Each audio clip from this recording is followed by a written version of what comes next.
Message lang po kayo, type message sa may mga katanungan. So, normally kasi mga kabuhay barko talaga is doon sa mga nagtatanong kung paano maging seaman, lalong-lalo na doon sa mga hindi graduate ng seaman is lagi nilang tinatanong kung ano-ano yung mga requirements. So, ito na yung time mga kabuhay barko na masasagot natin yung ating mga katanungan ng ating mga subscriber at viewers. Ayan.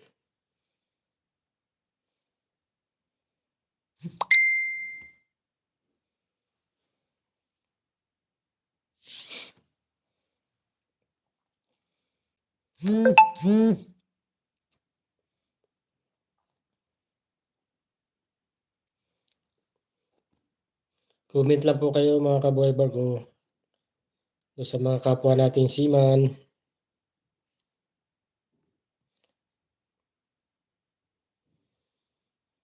Tan, tan, tan, tan, tan.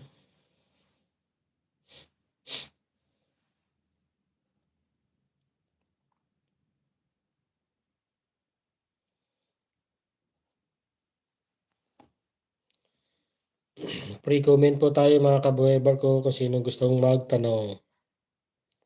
Kung sino, kasi kadalasan kasi mga kabuhay barko doon sa mga nagtatanong talaga is mostly yung kung ano yung mga requirements na kailangan na hinahanap para maging isang seaman. So, comment lang kayo. Ayan.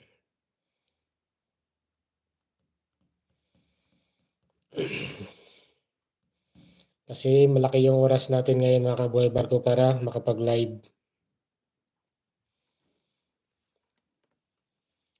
Tan, tan, nan, nan, nan, nan, nan. So ayan guys, meron na tayong 2 viewers. Siguro nahihiya pa silang mag-comment or siguro subscriber natin sila.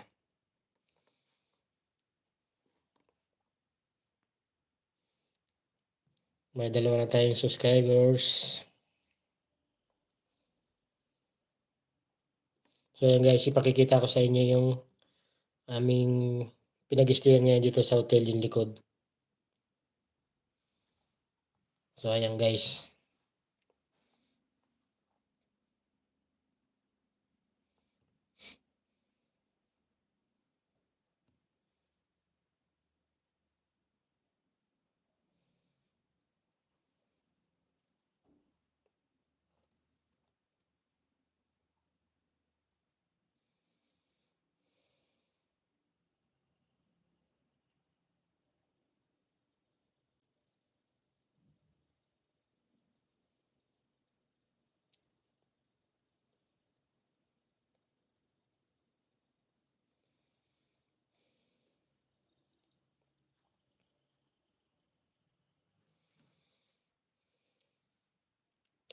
So ayan, may isang like na tayo. May 4 na tayong viewers. So huwag kayong mahiya mag-comment mga kabuhay barko kapag may gusto kayong itanong.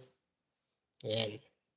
Kasi ito lang yung chance ko din ngayon mga kabuhay barko na makapag-live kasi pagdating ko ng Pilipinas is medyo busy na naman tayo mga kabuhay barko.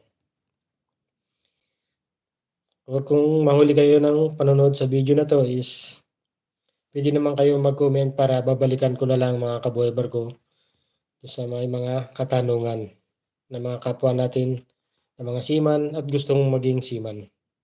Ayan. Huwag po kayong mahihiyang mag-comment.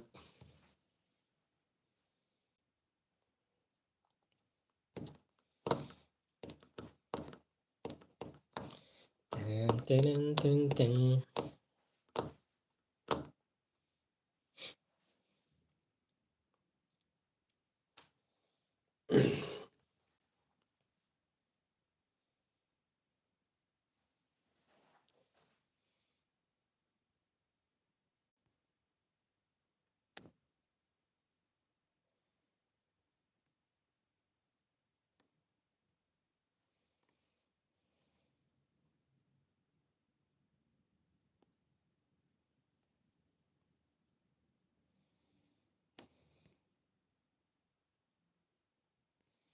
Comment lang po kayo, comment.